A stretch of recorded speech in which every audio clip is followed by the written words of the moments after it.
కాంగ్రెస్ కు బాంబు బెదిరింపు, ఫేక్ కాలని తేల్చిన పోలీసులు.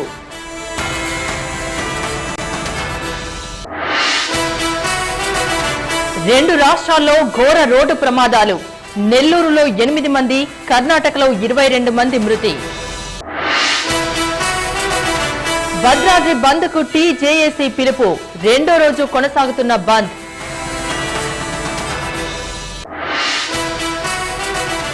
శ్రీవారిని దర్శించుకున్న ప్రముఖులు, మొక్కులు చెల్లించుకున్న సర్వే రామ్ చరణ్.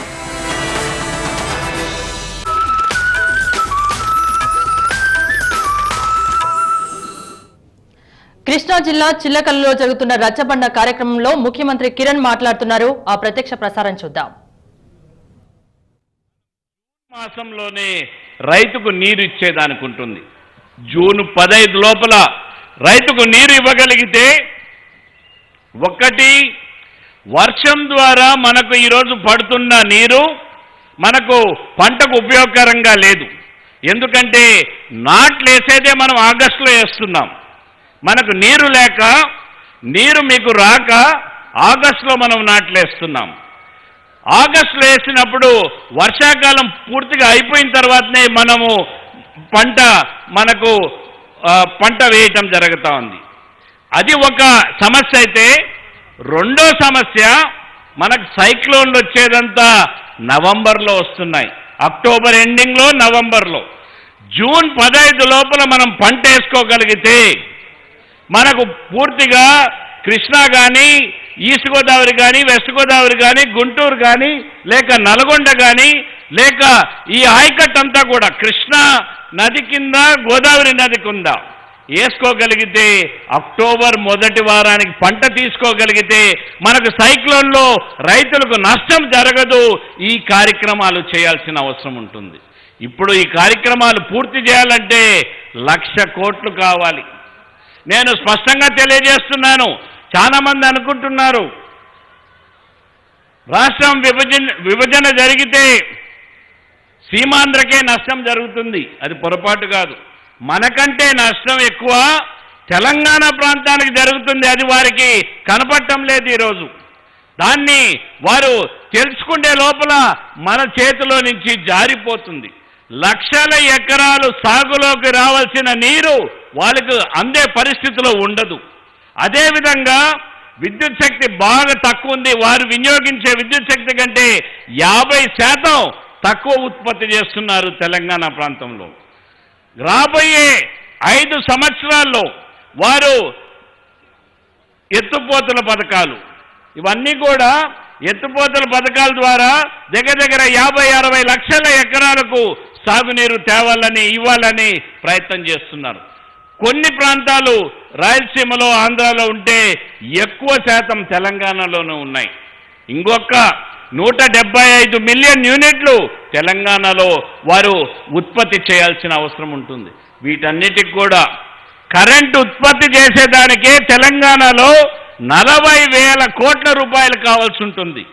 జరుగుతున్న ప్రాజెక్ట్స్ పూర్తి చేసేదానికే 60-70 కోట్ల రూపాయలు కావాల్సి ఉంటుంది. ఇవన్నీ కూడా బాగా కులంకుషంగా ఆలోచన చేసుకోవాలి. మనం సమగ్రంగా చేస్తే తప్ప ఇది చాలా ఇబ్బందులు ఉన్నాయి. ఇబ్బందులతో మనం ముందరకు పోయేదానికి లేదనేది స్పష్టంగా తెలియజేయటం జరుగుతూ ఉంది. ఇదే కాదు, ఉద్యోగస్తులు ఉన్నారు. మనకున్న చట్టాలు ఇంకా దేశంలో ఎక్కడా లేవు. 371D అనే ఒక చట్టం ఉంది.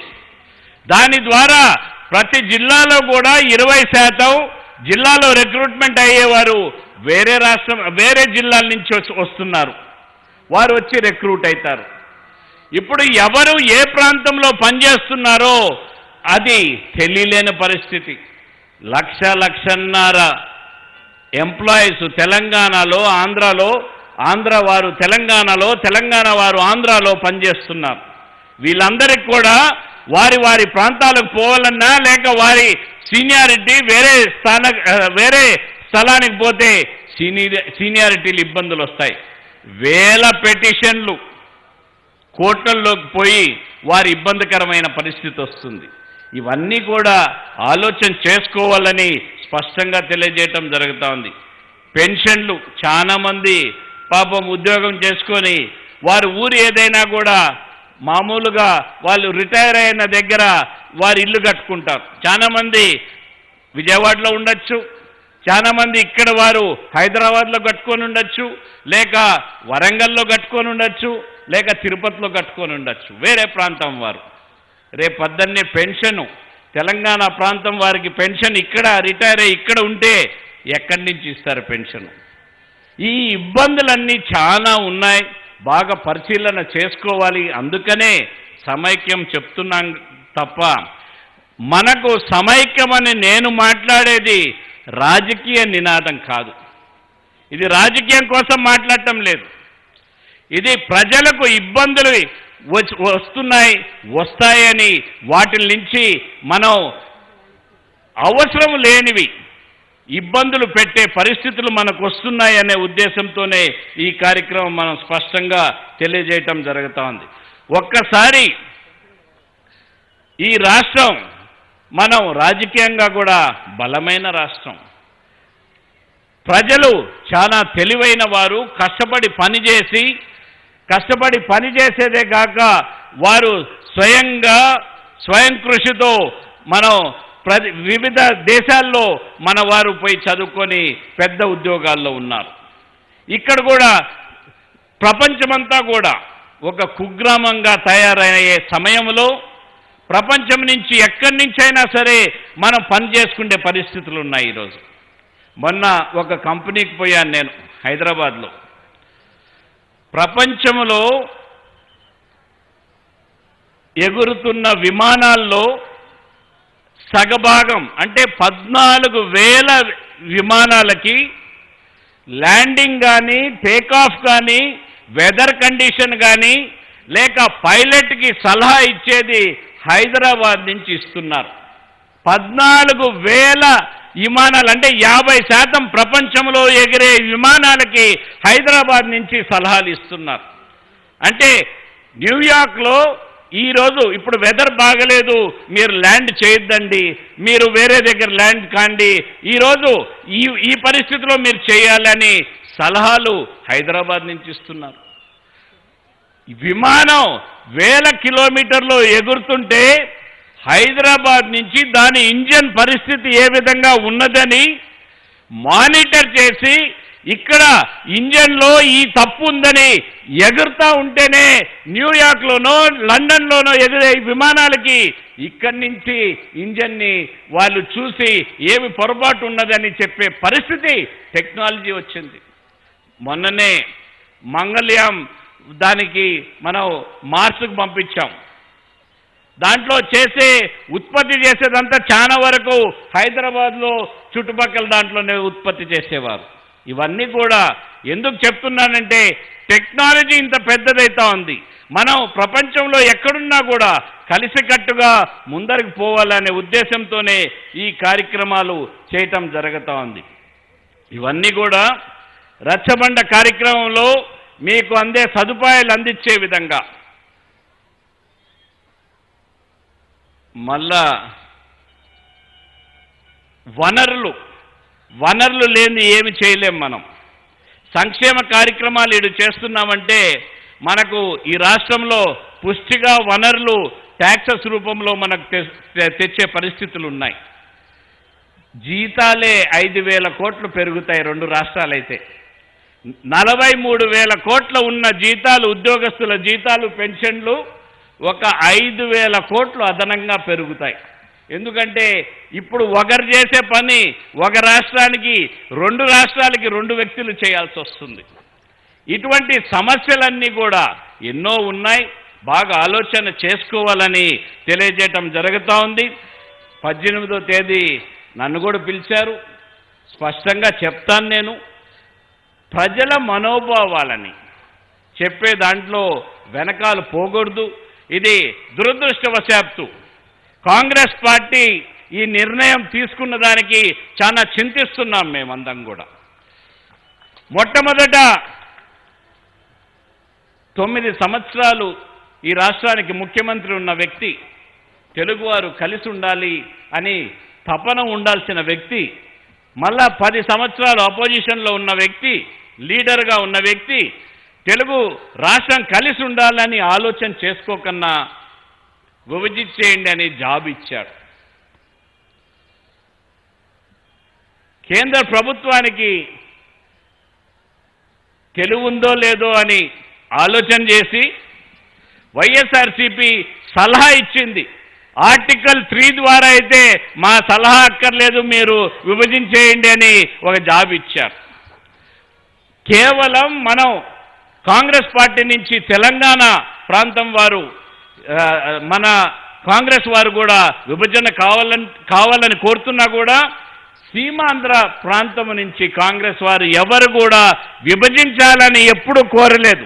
ప్రజల మనోభావాలు తెలుసు కాబట్టి, ప్రజల మనోభావాలకు అనుగుణంగా ఉండాలి, ప్రజలకు మేలు జరగాలి, ఈ విభజన వల్ల నష్టం జరుగుతుంది అనేది స్పష్టంగా ఉన్నది కాబట్టి చేయటం జరిగింది. ఒక్కసారి మీ సలహా కూడా తీసుకోవాల్సిన అవసరం ఉంటుంది మాకు.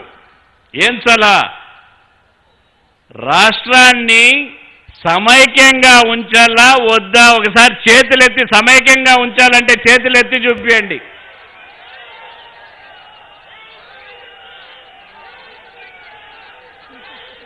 సరిపోలా, ఢిల్లీకి వినపడాలి అది.